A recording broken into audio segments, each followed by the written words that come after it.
નડિયાદ પાસેના બિલોદરા ગામની સીમમાંથી પસાર થતી શેરડી નદીના પાણીમાં આજે રવિવારે સમી સાંજે બે યુવાનો ડૂબ્યા હોવાની માહિતી નડિયાદ ફાયર બ્રિગેડને મળતા જ ફાયર બ્રિગેડની ટીમ દ્વારા ત્યાં પહોંચીને નદીના પાણીમાં શોધખોળ આદરવામાં આવી છે। સ્થાનિકોના જણાવ્યા મુજબ ગણેશ વિસર્જન કરવા આવેલા આ યુવાનોનો અચાનક જ પગ લપસતા નદીના પાણીમાં તણાયા છે। નડિયાદ તાલુકાના બિલોદરા ગામ પાસેની શેરડી નદીમાં બે યુવાનો ડૂબ્યા હોવા બાબતની ટેલિફોન વર્દી નડિયાદ ફાયર બ્રિગેડના કંટ્રોલ રૂમ પર આવી હતી, જે કોલના આધારે નડિયાદ ફાયરની ટીમ દ્વારા સ્થળ પર પહોંચીને તપાસ આદરવામાં આવી હતી।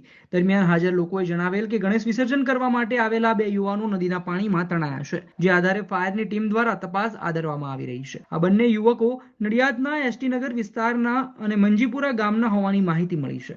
જોકે હાલ તો ફાયર બ્રિગેડની ટીમ દ્વારા નદીના પાણીમાં શોધખોળ હાથ ધરી છે। રસ્તા વડે નદીના પાણીમાં શોધખોળ આદરવામાં આવી રહી છે। મારું નામ Gadhvi Chirag, station fire officer Nadiad, fire and emergency service. શું ઘટના બની?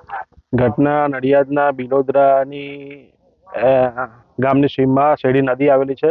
નદી કિનારે 1.5 દિવસના ગણેશ વિસર્જન દરમિયાન ત્યાં મૂર્તિ પ્રતિષ્ઠાનું વિસર્જન કરવા ગયેલ। મૂર્તિ પ્રતિષ્ઠાનું વિસર્જન કરવા જતા બે વ્યક્તિનો પગ લપસતા અંદર પાણીમાં ગરકાવ થઈ ગયેલ છે, જેથી તેમને પાણીમાં ગરકાવ થવાથી ફાયર બ્રિગેડને કોલ મળતા ફાયર બ્રિગેડ ઘટના સ્થળ આવીને બિલાડી, વાંસી અને અમારા સ્ટાફની મદદથી શોધખોળ હાલમાં ધરાઈ રહી છે। કોણ કોણ અહીં અમારો ટોટલ 8 જણનો સ્ટાફ હાજર છે। ક્યાંના છે, શું જેવું કંઈ જાણવા મળ્યું? ના, એવું હમણાં કહીએ પણ લોકલ વ્યક્તિ હોય એવું જણાઈ રહ્યું છે। હું પોતે બિલોદરા ગામનો સરપંચ, મારું નામ નિલેશ રતિલાલ જાદવ, અને ઘટનાની જાણ થઈ કે બે છોકરા, એક ઉંમર એકની 42 વર્ષ છે અને એક 30 થી 35ની વયનો છે છોકરો, બંને જણા ગણેશ વિસર્જનનું 1.5-2 દિવસનું હોય તો આવેલા। એક છોકરો કે મંજીપુરા રવિકુંજ સોસાયટીનો છે અને એક બીજો છે એસટી નગર જેએમબે સોસાયટી, બેના છે।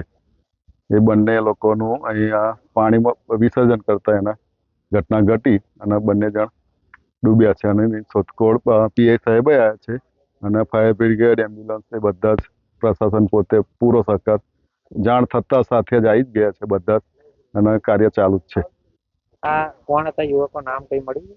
હા, એક કેતન મકવાણા, કેતન મહેરિયા છે, કેતન ગણેશભાઈ મહેરિયા, અને એક બીજા નામ મારી જોડે છે સંદીપભાઈ મકવાણા કરીને છે।